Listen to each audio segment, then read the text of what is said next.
Pengakuan nenek yang aniaya balita hingga tewas, kesal korban tak nurut perintah.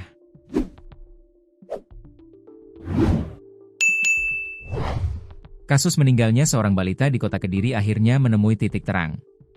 Polres Kediri Kota menetapkan satu orang tersangka dalam kasus meninggalnya balita NIZ atau bernama lengkap Muhammad Al-Fahriza Muhtar, 3, warga Kelurahan Ronggo, Kecamatan Kota, Kota Kediri. Korban ditemukan meninggal dunia di rumahnya pada Rabu, 15 April 2026. Tersangka diketahui merupakan nenek korban, Sumilah, 64, yang diamankan sejak awal kejadian. Setelah melalui serangkaian pemeriksaan, polisi akhirnya menetapkan Sumilah sebagai terduga pelaku utama dalam kasus tersebut. Kasat Reskrim Polres Kediri Kota, AKP Ahmad Eliasarif Martadinata, mengatakan bahwa sebelumnya pihaknya sempat mengamankan 3 orang, yakni ayah tiri korban, ibu kandung, dan nenek korban. Namun, dari hasil penyelidikan, hanya nenek korban yang ditetapkan sebagai tersangka.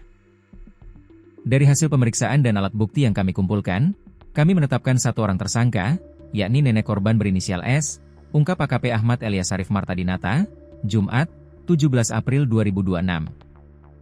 Korban sempat dibawa ke RS Bayangkara Kediri untuk dilakukan autopsi sebelum akhirnya dimakamkan di tempat pemakaman umum dekat rumahnya pada Kamis, 16 April 2026. Polisi juga mengamankan sejumlah barang bukti yang diduga digunakan dalam aksi penganiayaan tersebut. Barang bukti itu diantaranya potongan kayu, paralon, bak mandi plastik, serta pakaian milik korban. Eliasarif mengungkapkan, berdasarkan pengakuan tersangka, aksi kekerasan dilakukan karena pelaku merasa kesal terhadap korban yang dianggap tidak menurut. Tersangka mengaku kesal karena korban tidak menuruti perintah.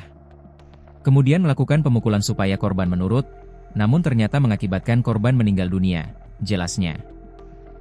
Tak hanya terhadap korban NIZ, tersangka juga diduga melakukan kekerasan terhadap 2 kakak korban yang masih di bawah umur. Dari hasil pendalaman, kami menemukan adanya dugaan penganiayaan terhadap 2 saudara korban lainnya. Saat ini masih kami dalami lebih lanjut, tambahnya. Sebelumnya, warga Kelurahan Ronggo sempat digegerkan dengan kabar meninggalnya balita tersebut. Warga yang curiga dengan kondisi korban langsung memeriksa dan mendapati korban sudah tidak bernyawa sebelum akhirnya melaporkan ke pihak kepolisian. Korban saat dilakukan pemeriksaan ditemukan luka lebam pada perut serta pelipis. Saat kejadian, kedua orang tua korban tidak berada di rumah. Ayah tiri korban diketahui sedang bekerja, sementara ibu korban tengah bekerja sebagai tukang pijat. Saat ibu korban pulang, ia mendapati anaknya sudah dalam kondisi tidak sadarkan diri. Kemudian melaporkan ke tetangga ternyata setelah dicek sudah meninggal, pungkas Eliasarif.